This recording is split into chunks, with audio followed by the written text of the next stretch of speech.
Question number 36 या ठिकाणी आपण आज डिस्कस करणार आहे. तर तो दिलेला आहे, motorcycle racer take a round with a speed 20 metre per second. तर एक राऊंड तो कंप्लीट करतोय 20 metre per second on a curve रोडवरती करतोय ऑफ रेडियस 40 मीटर.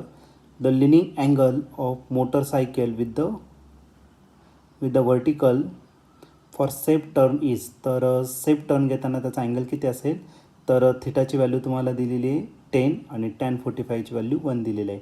आता याच्यात आन्सर डायरेक्ट tan 45 दिले म्हणजे याचा अर्थ 45 डिग्री असेल. तर हा क्वेश्चन 2020ला आलेला आहे. याचे ऑप्शन आहे ए 30 डिग्री, बी 75 डिग्री, सी 60 डिग्री आणि लास्ट ऑप्शन 45 डिग्री. चला तर बघूया याचा आन्सर काय असेल. तर एक मोटरसायकल रेसर दिलेला आहे आणि तो काय करतो, एक टर्न घेतोय कितीच्या स्पीडने 20 metre per second on a curve road with radius 40 metre. तर त्याचं रेडियस पण आहे 4 मीटर दिलेलं आहे. The leaning angle of motorcycle with the vertical for safe turn is. तर आपल्याला काय फाईन करायचं, अँगल फाईन करायचं थिटा. ओके, तर या केसमध्ये अँगल ऑफ बँकिंगचा फॉर्म्युला या ठिकाणी आपल्याला यूज करावा लागेल आणि त्यासाठी आपण यूज करणार आहे टॅन थिटाचा फॉर्म्युला. आणि टॅन थिटाचा फॉर्म्युला आहे v²/rg.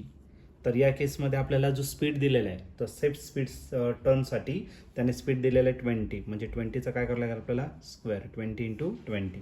त्यानंतर आर दिलेला आहे तुम्हाला 40 आणि जीची व्हॅल्यू आपण या ठिकाणी घेणार आहे 10. इथला 0 आणि 0 काय आला कॅन्सल, इथला 0 आणि 0 काय आला कॅन्सल, 2 2 झाला 4 आणि डिवायड काय आला 4, आन्सर आलं 1. ओके, टॅनची व्हॅल्यू 1 कधी असते, जेव्हा थिटा किती असणार तर 45 डिग्री. तर आपलं जे ऑप्शन आहे, तर ऑप्शन जर तुम्ही चेक केलं तर ऑप्शन नंबर डी हा तुमचा करेक्ट ऑप्शन आहे. Option D is the right answer.